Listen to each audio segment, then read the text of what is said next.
Our spotlight story tonight is about a herd of more than 1,400 goats that are grazing on a farm near Soap Lake. The goats are being used as an experiment by a local farmer. Reporter Jeff Chu has the story. About 1,400 nanny goats are discreetly and dependably munching down the frostbitten grass and alfalfa on Dean Benedict's acreage near Soap Lake. Border collies appear to be getting restless to herd the goats into the next plot. It's easily the biggest so-called mob of goats that most people will ever see grazing in Grant County or anywhere else for that matter. Benedict, who has raised grass alfalfa mix hay on his 50 acres for many years off State Route 28 and Road 19 Northwest, explained how the goats came to graze on his land. The goats are here because last fall I wasn't able to take the cutting off here, which I would have preferred to do. It would have been fourth cutting on my grass alfalfa mix hay. And I could see that the forecast was such to where it just wasn't going to work, so I decided I'm not going to swath that and have it laying in the windrow all winter. And so I was thinking about possibly putting my cows out there, but I didn't really want to have the cow pies out there and also the foot tracks. So I saw that the goats were over on another farmer's field, and so I got a hold of that farmer, and he referred me to Ray Hulls. Benedict admits the goats are an experiment that if all goes well, he'll consider inviting back. He says there's a good deal of benefit from goats' natural mowing, which he hopes will produce high-quality hay. The benefit is removal of the foliage, because if I don't get that foliage removed, it'll show up in the first cutting of 2015 crop. Dead leaf. It'll be brown leaf in the hay. And then the other thing is, what's happening here is the foliage is being transferred and processed into fertilizer through the goats.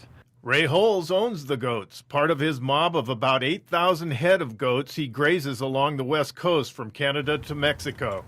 His Kennewick-based range management company is known as Prescriptive Livestock Services. Hulls is considered in the ranching industry a leading authority on goat grazing and management practices. We're a targeted grazing company. That's our business. We started out ranching a family, and then bought into goats to manage our own weed program, and it worked really well. And people saw it working, so they kept asking us to try this and that, and pretty soon we ended up building into the business of just grazing goats, and that's what we do. Meat from the goats will eventually end up on the barbecue. Hulls said there is a growing demand for goat meat around the country. For now, their job is to naturally weed and groom and fertilize farm fields without the use of chemicals. The nannies and two big white Anatoly Kuvas Akbash mixed watchdogs are just part of Ray Hulls' workforce. Hulls explained that the dogs are raised from puppies among the goat groups and live with them night and day.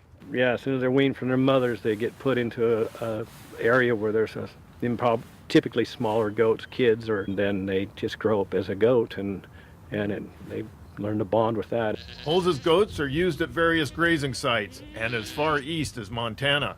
About 400 of the pregnant nannies are expected to drop their kids in March and will be moved back to Kennewick to kid out, as Hulls puts it. They get handled a little differently, a little more softly, and they manage weed projects mostly.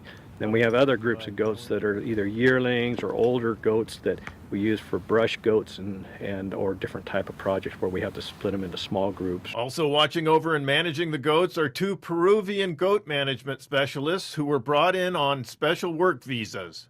Hulls said after they are done with Benedict's land, the goats will next go to the Royal Slope area to graze. Hulls can be contacted at 208-740-9264. I'm Jeff Chu for iFIBER 1 News. And we'll be right back after this.